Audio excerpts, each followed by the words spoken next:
Hey guys, this is just one guy, and I'm back here with my Mistborn project, and I've just been continuing on with the modeling of the 3D levels. I've been experimenting with some texturing and some new techniques. Uh, I'm starting to put a little more complicated geometry on the buildings. You can see over here. This little cube thing took me forever. I'm gonna upload a video on that later, but that took me about about 2 hours, just because of the way I was experimenting with a new modeling technique.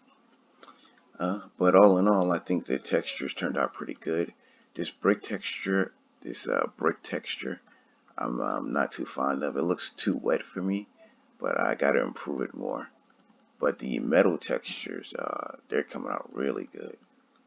I really like how reflective this is overall. And these will be the things that you're gonna push and pull on in game. What I decided to do was I'm gonna start upgrading the actual game that I put out already. So I'm gonna start adding this stuff in, the prototype stuff, one by one. Each week I'm gonna try to put a new building in. This week I was checking the game, making sure I fixed all the bugs, just so when I start putting all this new level geometry in, that you can just play around with it and run around in it. But all in all, I think it turned out pretty good. I'm starting to put in new buildings like the Lord Ruler's buildings, which I'm going to go to in a second.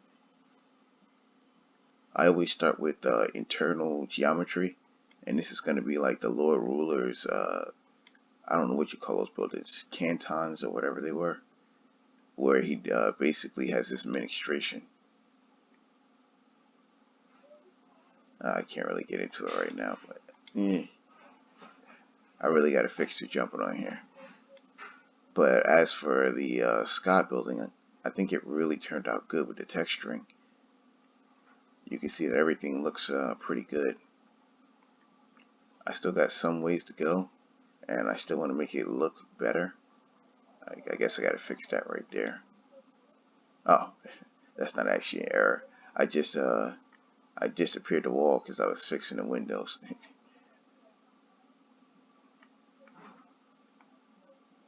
And probably round off some of these edges so they don't look as boxy. But all in all, I think it's coming together well. And once I complete all these buildings, I want to add some more level geometry to the main mansion right here, because this is going to be the goal to get to in the game, to take over this mansion right here, and that's going to be the end game right here, just to take this over and then live here and then keep your power. But I want to start upgrading the game and making all this stuff playable as fast as possible. That's why I was checking the game that I already released, what I already put up, just for glitches and making sure everything works. That way when I put this up, when I start putting all this level geometry up, everything works perfectly.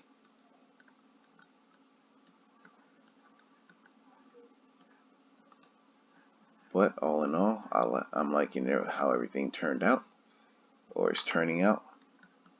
It just takes me a while because I had to learn a lot of new techniques, and it would have took faster if I knew how to 3D model. But I learned a lot of stuff which will just make this a lot faster. And that's why you see I'm starting to get more complicated geometry like this. These little spikes right here I'm really proud of, because I wanted something that was more unique than just these spikes that every castle has. And I feel like this is something that you would see in the Mistborn universe. Something just harsh and asymmetrical and just weird looking, where you're like, why would they put that on top of a building? And the textures really complement that nice. But I wanna make this geometry a little more complicated. Just make it more gothic. I know this is just supposed to be a sky building, but I feel like the building would have more designs on it. It would be more interesting that way. But I'm going to start putting level geometry up next week and start updating the game so you can start running around in the city and having fun. Anyway, that's it for today. Thank you for watching.